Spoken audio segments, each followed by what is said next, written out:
50 000 € de dons en 2 semaines. Et bien voilà, grâce à vous, on y est arrivé. Tocsin vivra, Tocsin verra avec vous. Merci à tous, merci de nous avoir soutenus, merci pour tous ces dons. Merci pour tous ces dons en si peu de temps. Et voilà, vous êtes maintenant, vous faites partie des résistants du Tocsin et vous avez voulu qu'on aille plus loin. Et on va aller plus loin, évidemment. On va prolonger notre cagnotte Tipeee pour mettre en place cette newsletter, la newsletter du soir, Tocsin matin, Tocsin soir. 2 rendez-vous avec vous, le matin et le soir. On continue la résistance toute la journée.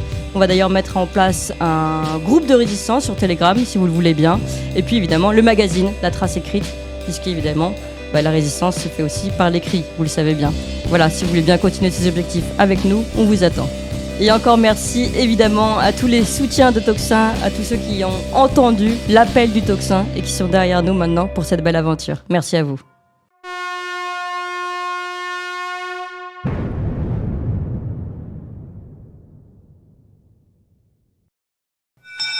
C'est l'heure du sonneur. La chronique Jolie Justice, notre rendez-vous du jeudi très suivi avec Alexandre Langlois et Régis de Castelnau. Bonjour Régis de Castelnau. Bonjour Valentin.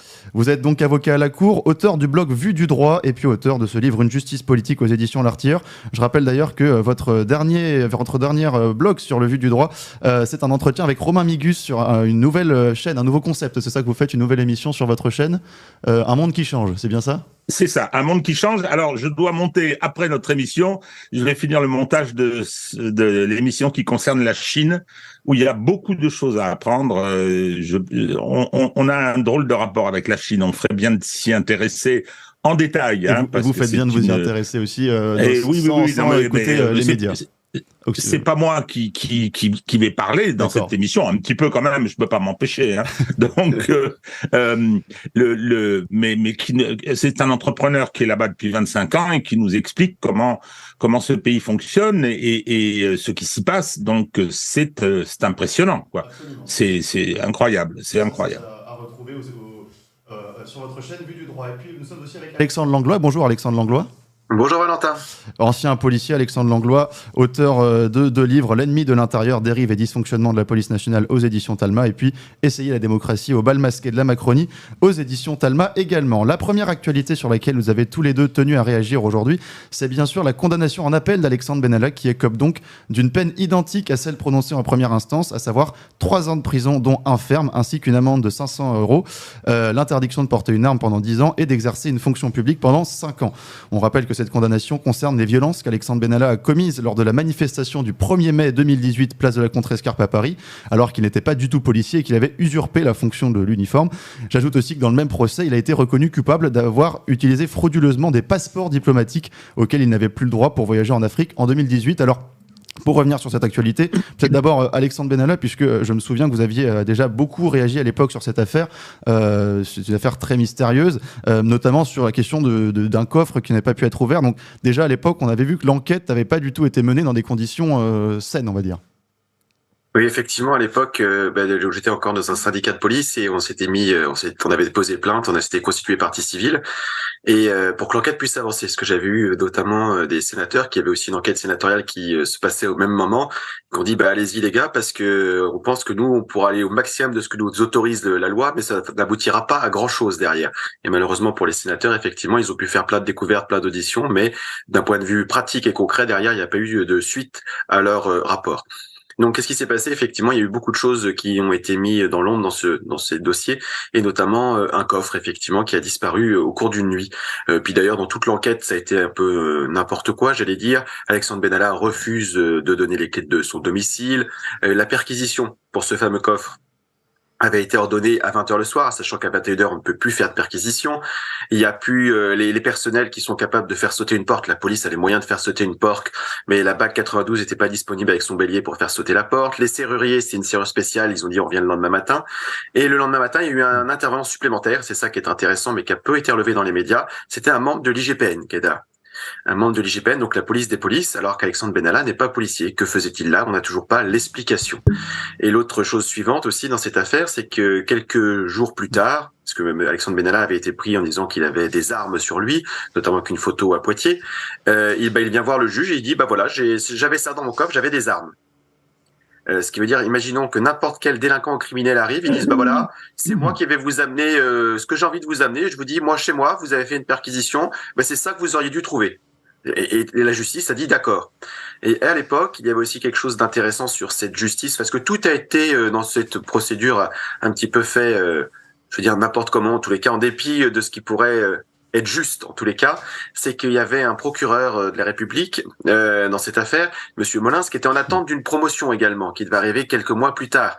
Donc en fait, effectivement, il y a certaines choses qui n'ont pas été signées en temps et en heure. Enfin voilà. Donc en fait, il y a tout ce côté politique qui arrive d'un côté, contrôle de la magistrature. Mais là, je laisserai Régis revenir dessus plus largement. Et sur le contrôle police, bah l'enquête en fait, qui a ni faire ni à faire. C'est-à-dire qu'en fait, derrière, il y a des interrogatoires où Alexandre Benalla répond ce qu'il veut. Il se moque de la justice et des policiers. Et derrière, il est quand même défendu par le pouvoir. Donc aujourd'hui, quelques années plus tard, il a la même condamnation que en première instance, sachant que cette condamnation est plus haute que ce qu'avait requis le parquet. Donc c'est-à-dire que c'est déjà pas exceptionnel. Et quand on dit qu'il aura 1 an de prison ferme, 1 an de prison ferme, c'est une peine aménageable. Oui, C'est-à-dire qu'il n'ira jamais réellement en prison. Voilà. Et je me souviens d'une petite anecdote au premier procès, j'ai assisté à tous les jours. C'est que quand le magistrat lui a dit, écoutez, Monsieur Benalla, comme nous n'avons pas votre adresse, il avait refusé de donner son adresse, ben vous ferez votre peine de prison chez votre mère, dans la dernière adresse que vous aviez donnée. Bon, il a fait appel, donc ça a été suspensif. Mais ce qui veut dire que Alexandre Benalla, jusqu'au bout, s'est moqué de la justice, des institutions, et qu'aujourd'hui, bah du coup, ça donne une image de la France en disant, bah finalement, c'était pas si grave. Et derrière cette histoire, dernier petit point, c'est qu'il y a Alexandre Benalla, effectivement, qui était coupable, ça a été reconnu par la justice, mais il y a derrière tout ce qui s'est passé, c'est-à-dire que les responsabilités de l'Élysée, comment il s'est retrouvé là. Et en fait, on a l'impression qu'il y a que les lampistes qui ont pris, parce que l'Élysée était au courant dès le soir du 1er mai. Ils n'en ont pas parlé. Est-ce que, en fait, l'Élysée aurait pu dire, bah voilà, on a un collaborateur qui a fait n'importe quoi, on le vire, on le met à pied, on prend une sanction, fin de l'histoire, en fait. L'erreur est humaine, on peut se tromper dans son recrutement. Là, en fait, la politique macroniste a été de cacher et de pas dire les choses en croisant les doigts très fort pour pas que ça sorte. Donc voilà, donc à partir de là, ça pose beaucoup de questions sur l'organisation de la police, de la justice et puis des passe-droits qu'on peut avoir en France, malgré le magnifique qu'ils viennent me chercher. Absolument, c'était d'ailleurs à ce moment-là qu'il était né. À cette occasion. Il y avait eu aussi ce Benalla qui s'était retrouvé la même année dans le bus de l'équipe de France qui avait gagné la Coupe du Monde de football à l'époque. On rappelle aussi un petit détail intéressant que la présidente de la commission d'enquête de l'Assemblée à l'époque, je crois que c'était une certaine Yael Braun-Pivet. Donc il y a eu quand même, voilà, c'était la première affaire de la Macronie. Régis de Castelnau, on est effectivement là en plein dans la politisation de la justice. C'est quelle bouillie, non mais faut rappeler et Alexandre l'a dit, mais peut-être pas de cette façon-là, c'est que Alexandre Benalla s'était déguisé en policier. C'est un nervi. Alexandre Benalla, petit favori du pouvoir, et qui est un garçon intelligent, qui est un garçon probablement capable, mais qui se croyait tout permis. Alors on lui avait donné un nombre d'avantages extraordinaires, et les rapports qu'il avait avec Emmanuel Macron, il y a des SMS qui ont été publiés, c'était quand même extraordinaire, quoi. C'est-à-dire qu'il y avait une proximité importante et Benalla se permettait n'importe quoi. Moi, je me rappelle qu'au moment où l'affaire se déclenche, où on apprend un certain nombre de choses, c'est Le Monde. Il y avait une histoire de règlement de compte probablement parce que ces affaires ne démarrent jamais par hasard. Il y a toujours un commanditaire, donc c'est au moment de la Coupe du Monde. D'ailleurs, dans le bus de l'équipe de France, il avait mis de côté la coupe, parce que il devait y avoir une présentation au public sur l'avenue des Champs-Élysées, mais une réception après à l'Élysée. Et donc la présentation au public, qui était venue très nombreux, c'était intense, a été écourtée pour que Emmanuel Macron puisse à nouveau, ce qu'il adore, parader. J'avais essayé de voir toutes ces infractions, fourniture de logement, etc. C'était un florilège d'infractions. Et par rapport à ça, Alexandre Langlois, et non pas Benalla, a bien fait de le rappeler. Benalla a été en partie protégé, en partie lâché. C'est-à-dire que on l'a poursuivi sur des choses évidentes et puis on s'est bien gardé de le faire sur d'autres infractions qui étaient quand même assez graves. Donc il y a l'histoire extraordinaire du coffre, et Monsieur Molins, qui était procureur à ce moment-là à Paris, Hein. Je ne sais pas s'il était dans l'attente d'une promotion. Il avait été nommé là par Sarkozy. Il était présenté comme un sarkozyste. Hein. Il a rallié le camp de Macron et il a eu des promotions magnifiques après. En particulier, il est devenu procureur général à la Cour de cassation, hein, c'est-à-dire le plus haut poste du parquet dans ce pays. Donc, Monsieur Molins, il a étouffé tout ce qu'il pouvait étouffer. C'est clair. On a gardé que ce qui n'était pas ce qui n'était pas possible de masquer, hein, et le reste, on l'a caché. Alors, la procédure s'est poursuivie. Au fur et à mesure, on a appris un certain nombre de choses. Alors, ce qu'on pouvait pas cacher, c'était le fait qu'il s'était comporté violemment comme un nervi, avec usurpation des fonctions de policier, à deux endroits, hein, place de la Contrescarpe et ensuite au Jardin des Plantes. Et puis, l'utilisation de passeports diplomatiques pour aller faire du business, un business bizarre dans les pays d'Afrique. Donc aujourd'hui, 4 ans, presque 5 ans plus tard, oui, 5 ans plus tard, c'est au moment de la Coupe du Monde 2018, 5 ans plus tard, on a une peine qui sera effectivement aménagée. Moi, je veux pas la mort du pêcheur avec Alexandre Benalla, mais ce que je constate, une fois encore, je me répète, c'est que la justice a protégé Emmanuel Macron. C'est-à-dire que M. Molins a tout fait pour que tout ce qui était de nature à éclabousser le président de la République soit soigneusement écarté, ce qui lui a permis de venir parader, montrant un petit peu les caractéristiques du personnage, qu'il vienne me chercher. Enfin, c'est une provocation infantile à cette occasion. Il y en a eu beaucoup d'autres depuis. Hein. Donc, non, cette affaire était un véritable scandale, moins en ce que ça racontait de la personnalité de Benalla, hein, mais de son statut, c'est-à-dire que dans la République macronienne, il y a un certain nombre de personnages interlopes qui se baladent comme ça, hein, et ensuite, il y a des pratiques qui sont des pratiques absolument scandaleuses. Hein, de passe-droit, de facilité, et puis de commission d'infraction qui ne sont jamais poursuivies. Monsieur Molins, il est procureur général auprès de la Cour de cassation.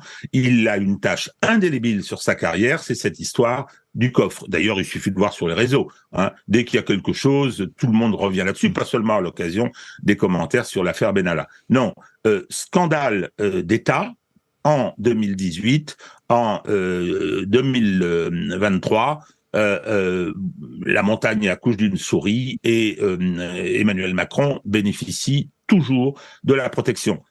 Jusqu'à quand? Ça, c'est une autre histoire. Oui, parce qu'il y a quand même de plus en plus d'affaires. Alors, Alexandre Langlois, c'est vrai que c'est une affaire très symbolique, puisque c'était presque la première, je crois, en tout cas, de ce niveau-là. On avait eu cette histoire de Richard Ferrand quand il avait été président de l'Assemblée, mais c'était pas du tout aussi important que cette affaire Benalla. Donc, on a vraiment, ça symbolise en fait ce sentiment d'impunité qui habite la Macronie et puis nos élites encore, même avant Emmanuel Macron, où finalement, alors effectivement, on peut faire ce qu'on veut, on peut prendre un uniforme de policier et aller fracasser des manifestants sans forcément, et alors quand on se fait choper la main dans le sac, on concentre tous les fautes sur un seul mec, une seule personne, et c'est finalement on se protège l'un et l'autre, quoi. Tout le monde se protège.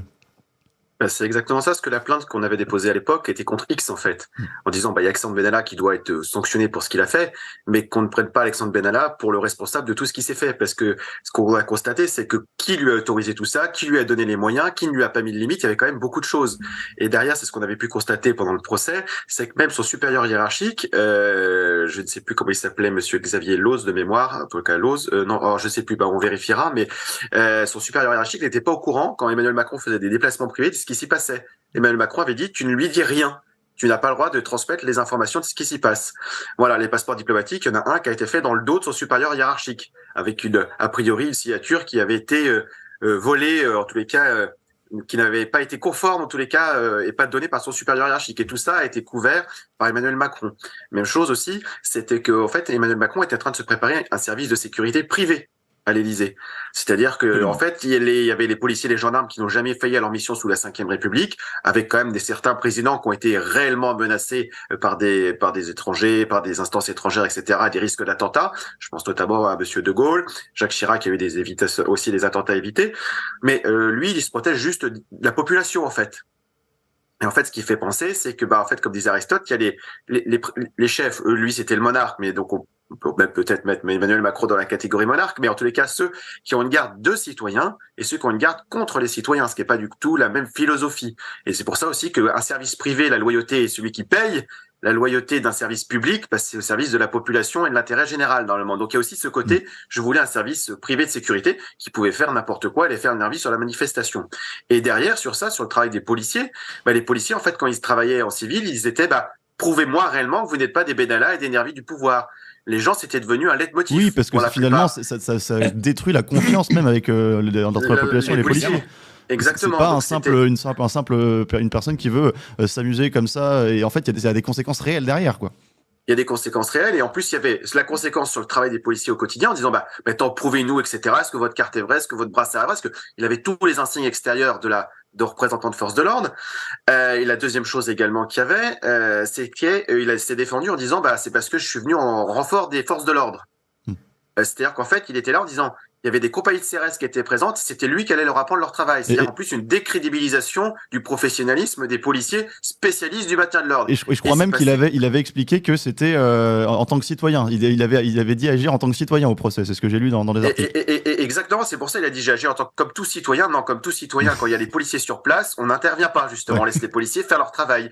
Le rôle du citoyen, c'est s'il y a quelque chose, on ne doit pas se mettre en danger. Donc petit rappel à tous les auditeurs, c'est que si vous voyez une infraction, les citoyens doivent intervenir dans la proportion de leurs moyens, de leurs capacités en fonction de ce qu'ils voient. Et en général, le mieux à faire, c'est de faire le 17 pour que justement les policiers et les gendarmes soient au courant et qu'ils puissent venir intervenir. Votre travail de citoyen, votre devoir est fait. Vous n'allez pas vous mettre en danger alors qu'il y a des gens qui sont payés pour ça, normalement, pour vous assurer votre sécurité. Donc il y a ce côté-là et ce côté après, derrière, mensonge aussi de la Macronie de début jusqu'à la fin qu'a protégé Alexandre Benalla. Et également Vincent Crasse, qui était quand même armé. On a découvert à cette occasion qu'il avait des armes à la République en marche. Je voudrais raconter une anecdote qui établit cette connivence et comment la justice a protégé Benalla et Kratz, les a protégés dans la mesure où ils étaient susceptibles de mettre en cause la Macronie. Ils sont mis en examen, contrôle judiciaire, interdiction de se parler, de se rencontrer. Bien, ils sont convoqués devant le juge d'instruction, ils sont en liberté, et on les fait attendre dans la même pièce, comme ça, ils pourront pas parler. Déjà, scandale et tout. Et ensuite, le juge d'instruction apprend, ou on lui dit, qu'ils se rencontrent. Dans ce cas-là, la seule chose qu'on peut faire au plan judiciaire, c'est de les mettre en tôle. Et ils ont été mandat de dépôt, évidemment, puisqu'ils ont violé le contrôle judiciaire.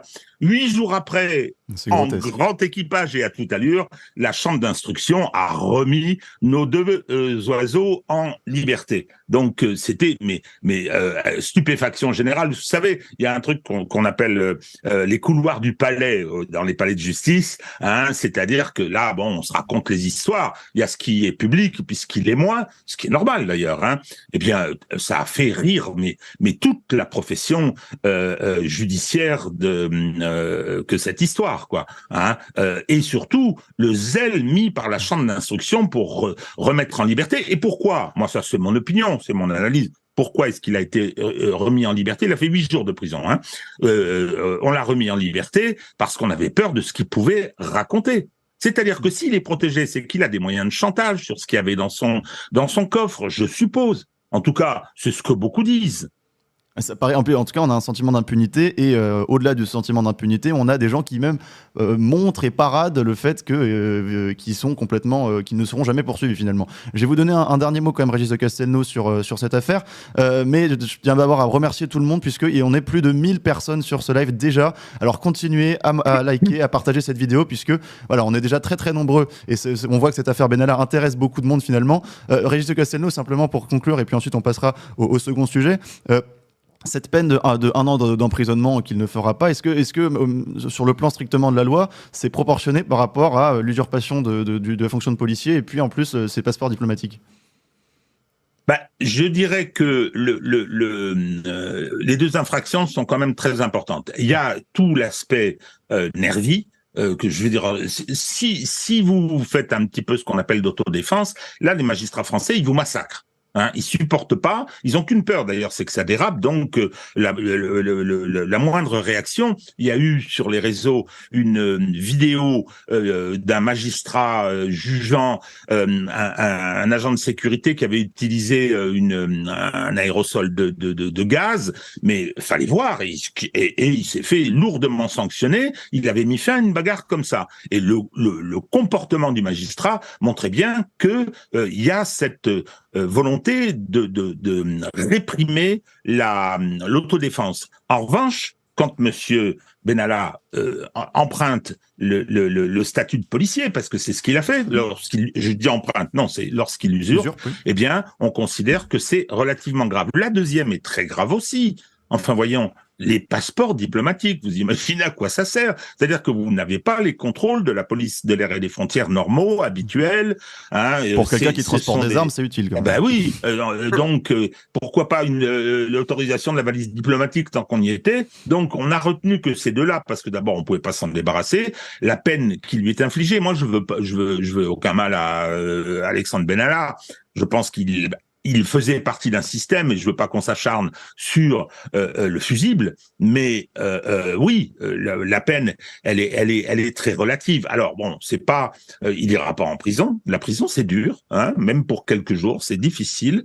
Mais bon, le bracelet électronique, etc., c'est différent. On peut mener une vie quasi normale. Hein, bon, il faut rentrer chez soi le soir, on peut pas sortir, on peut pas aller faire la bringue avec les copains, hein, mais en dehors de ça, bon, ça change pas beaucoup votre vie. Hein. Bon, écoutez, aujourd'hui, ça reste comme une tâche sur le début du premier mandat d'Emmanuel Macron, mais il y en a eu tellement d'autres. Oui, que finalement, maintenant c'est une flaque, oui.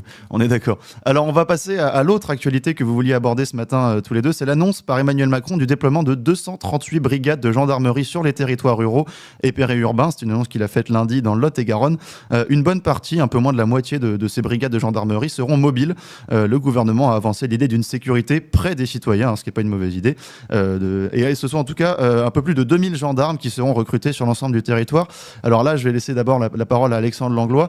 Ah oui, c'est le professionnel. Là-dessus, on va laisser parler Alexandre Langlois. Dites-nous tout sur quelle est votre réaction.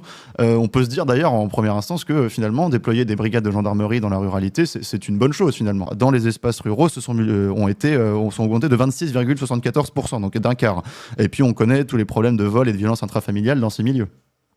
Alors la première chose déjà, c'est un super coup de communication pour masquer qu'on est mauvais en fait. La première chose, c'est que rien qu'en 2021, il y a 15 078 gendarmes qui ont démissionné, qui sont partis de la gendarmerie. Donc là, quand on fanfaronne sur 3500, je veux dire, ça couvre même pas les effectifs partis en 2021, et on n'a pas le nombre d'effectifs partis en 2022 et ceux qui vont partir en 2023. 15 000 gendarmes en 2021 sont partis de la gendarmerie ? Ils sont 15 078, soyons précis, rapport de la Cour des comptes. Et les raisons, Il n'y a pas de raison particulière, mais déjà, c'est un ras-le-bol général, les gens veulent partir, voilà, c'est pas des gens qui partent à la retraite, c'est des gens qui partent également. Donc voilà, donc en plus, ça n'a pas les chiffres 2022, 2023. Donc ça veut dire que là, on est en train de mettre même pas une rustine sur une fuite. La deuxième chose ensuite, effectivement, c'est intéressant de vouloir s'occuper des gens dans les campagnes et d'être au plus proche des citoyens. Très bonne mesure. Par contre, quand on construit un poste de police, donc ils disent, on va aller faire un poste de gendarmerie, pardon, une caserne, ils mettent 10 personnes. Mais 10 personnes, dans l'esprit des gens, c'est bon, il y a 10 gendarmes en même temps à l'instant T. Non. À l'instant T, il n'y a pas 10 gendarmes parce que les gendarmes travaillent 24 heures sur 24. Donc, en fait, il y aura plusieurs équipes qui vont se relayer. Et à l'instant T, il faudra aussi garder la caserne. Donc, au mieux, il y aura peut-être 3 gendarmes disponibles pour un territoire. Donc, ce qui n'est pas folichon quand personne est en congé. Donc, relativisons les choses. C'est-à-dire que derrière, il faut demander des moyens. Et ensuite, la mobilité. Très bien. Mais pour aller au contact des gens, encore faut-il savoir où sont les gendarmes et les policiers. C'est-à-dire que si la patrouille est toujours en train de se promener, quand est-ce qu'on peut aller la voir? C'est-à-dire que c'est une patrouille d'intervention. C'est pas une patrouille qu'on peut aller voir, qu'on peut aller porter plainte, qu'on peut aller expliquer notre petit problème. Maintenant, ils seront pas là parce qu'on ne saura pas les trouver. Ils seront en train de circuler. Donc, en fait, ce qu'il faudrait, c'est les deux. C'est-à-dire que mettre les moyens, c'est-à-dire que ce serait pas 3500, mais c'est de combler les effectifs qui manquent. Pour ça, il faudrait rendre les carrières attractives.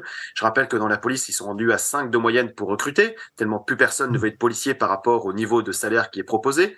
Et donc, de la deuxième chose, c'est de dire, on va faire des casernes de gendarmerie où les gens peuvent venir, et il faut des patrouilles qui soient capables de circuler, parce qu'effectivement, on a les moyens de déplacer les gens avec tout ce qui est numérique, de prendre des plaintes en dehors des gendarmeries et des commissariats. Donc ça, c'est l'idée. Mais là, en fait, on est en train de monter un super package communication pour accoucher d'une souris derrière, une souris qui ne sera pas vraiment très utile pour les citoyens au quotidien. Parce que quand on connaît, moi j'habite en zone gendarmerie, le territoire qu'ils doivent couvrir pour le nombre qu'ils sont, je veux dire, il n'y a pas intérêt à avoir un problème très grave et très urgent entre chaque bout de la zone qu'ils doivent couvrir. Donc, et en puis fait, on ça ne va imagine pas aussi les problèmes d'équipement qu'ils doivent avoir, alors en tout cas dans la police c'est évident, de véhicules, puis avec le prix de l'essence, donc en fait on a aussi des gendarmes qui vont pas pouvoir la mobilité devient de toute façon de plus en plus difficile sur ces territoires. difficile, mais surtout long, parce qu'après ils peuvent mettre les budgets. La gendarmerie, au moins, entre guillemets, l'intelligence, parce qu'ils n'ont pas les mêmes textes. Pour leurs véhicules, ils sont capables de récupérer les pièces détachées d'anciens véhicules et de les cannibaliser pour en faire des nouveaux. La police, on doit toujours tout faire à neuf avec des professionnels. Donc bon, des fois, il y a au moins une bonne utilisation des deniers publics en gendarmerie sur ça. Mais effectivement, le coût de l'essence augmente. Le nombre d'effectifs ne va pas combler ce qui est parti. Et pour autant, on va réouvrir des nouvelles unités. Ce qui veut dire qu'on va encore déshabiller d'autres endroits. Et il a aussi dit qu'il allait aussi renforcer les unités de maintien de l'ordre. Ce qui est donc ça, pour le moment, il n'y a pas forcément d'utilité à renforcer ceux qui sont de ce côté-là, vu qu'ils s'en est déjà bien servi et bien utilisé. Donc, au final, un gros effet de communication.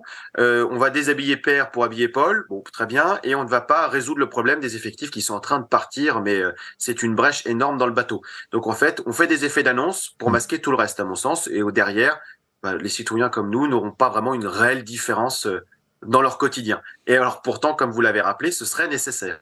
On est d'accord, Régis de Castelnau aussi, là. Alors, dites-nous tout. Alexandre a raison, il pointe la question des effectifs et puis des moyens pour accomplir la mission.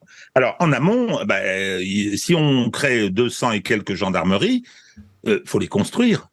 Où est-ce qu'on va les mettre, les gendarmes? Où est-ce qu'on va les mettre? Alors, le ministère est malin. Il sait très bien que les communes veulent des gendarmeries.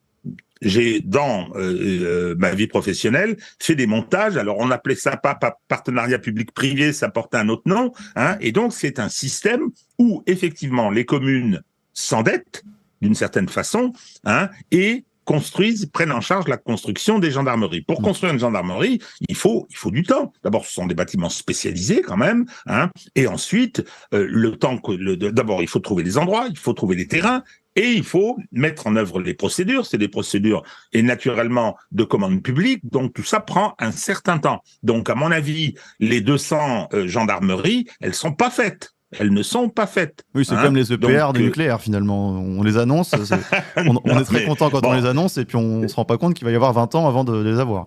Mais alors là, il y aura pas 20 ans, bien évidemment. Il n'y aurait pas 20 ans, parce que je prends un conditionnel. Hein, je pense qu'effet d'annonce, quand on fera le bilan dans 2 ans, dans 3 ans, hein, ça aura fait pchit, comme disait Jacques Chirac. Donc, je pense que on est dans la communication immédiate. Et à partir de quoi? Pourquoi est-ce que Emmanuel Macron fait ça? C'est que il sait très bien qu'il y a une montée de l'insécurité dans les villes, dans les métropoles, c'est très clair, une dégradation de la vie des gens dans les métropoles, mais que ça s'est étendu à la ruralité, dans les petites villes, dans les villages. Hein, c'est lié à différents facteurs, dont celui d'une immigration qui n'est pas contrôlée, qui n'est pas encadrée, et donc il a bien fallu poser comme il le fait toujours, un pansement sur une jambe de bois. Hein. Donc, effet d'annonce.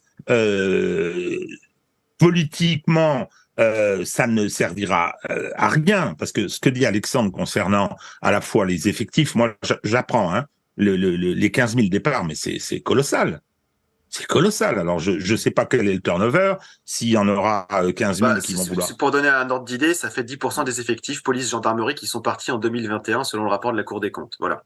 C'est extraordinaire. Mais comme il y en a pas police, déjà, c'est police gendarmerie, Alexandre. Pour la gendarmerie, là, les 15 000, c'est que gendarmes. Il y a aussi 10 000 policiers qui ont quitté aussi leurs fonctions en 2020. Oui, 2021. On se rappelle notamment à Grenoble, on avait eu des démissions en cascade aussi, enfin tout en France, mais qui ont été refusées celles-là, parce que c'était un moyen de protestation. Et à l'heure actuelle, on est tellement en manque d'effectifs, c'est qu'on refuse, le ministère refuse les démissions de policiers.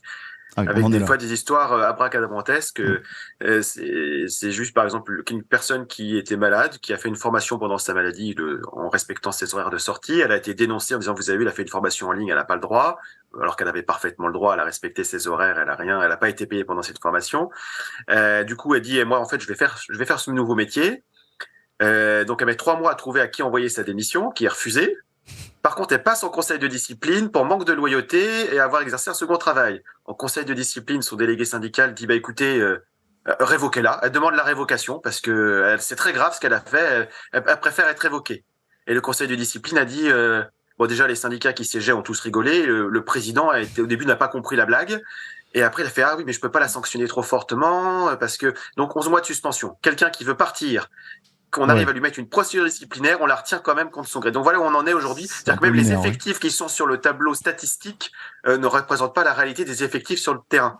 Donc je veux dire que l'hémorragie sera encore plus importante, parce que quand on est fonctionnaire, on ne peut pas partir, on doit être viré pour faute grave sinon, mais c'est à l'appréciation, c'est comme sous l'Ancien Régime, on présente sa démission qui est acceptée ou refusée, et en ce moment il les refuse. Donc je veux dire c'est encore plus grave sur ça. Oui, c'est-à-dire qu'on a des milliers de départs, et puis en plus les gens qui restent ne veulent pas, ne veulent partir, ils ne peuvent plus. Voilà. On est d'accord, on marche vraiment sur la tête. Alors, en tout cas. Un dernier mot, Régis de Castelnau, et ensuite on va devoir donner la parole à Nicolas Vidal.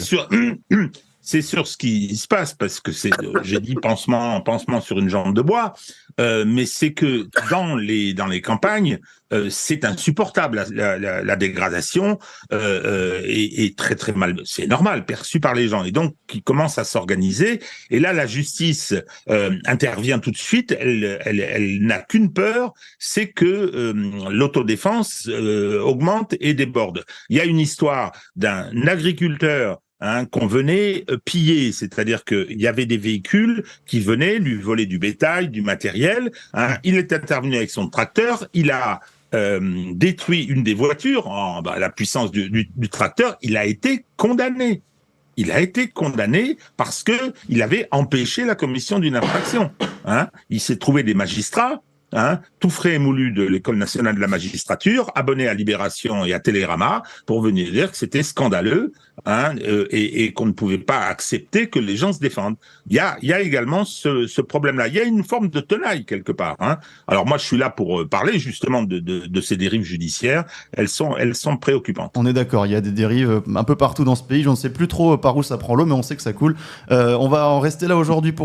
Merci beaucoup, messieurs. Je rappelle Alexandre Langlois, ancien policier, auteur de L'ennemi de l'intérieur, dérive et dysfonctionnement de la police nationale aux éditions Talma, et puis Essayer la démocratie au bal masqué de la Macronie, également aux éditions Talma. Et puis merci à vous, Régis de Castelnau, avocat à la Cour, auteur du blog Vie du droit et également la chaîne YouTube Vie du droit, sur laquelle on vous renvoie, chers auditeurs, et puis également auteur de Une justice politique aux éditions L'Artilleur. Merci à vous deux, et puis merci beaucoup à vous tous qui nous suivez.